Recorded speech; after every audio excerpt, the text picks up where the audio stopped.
Easy way to fix Pokémon TCG Pocket Authentication Error Code Login Problem Solve Fast. If you find this video helpful, make sure to leave a like and comment a heart. Are you getting a message that says Authentication Failed? Don't worry, you're not alone. A lot of players are seeing this error. It can be fixed. Step 1. Are you using a VPN? If yes, turn it off. Pokémon TCG Pocket uses region-specific servers, and a VPN can interfere with the connection. So turn off your VPN completely, close the game, reopen the game, and check if it works. Still not working? Let's refresh your internet. Turn on airplane mode on your phone.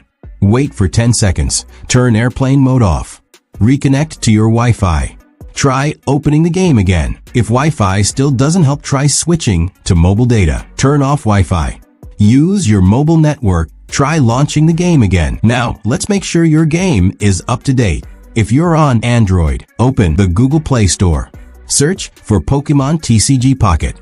If you see an update button, press it immediately. Updates often fix bugs like login issues. If the problem still isn't fixed, the best solution is to uninstall Pokémon TCG Pocket and then reinstall it. I did this myself and had no issues after that. If this method solves your problem, don't forget to comment yes below. Thanks for watching, and don't forget to subscribe.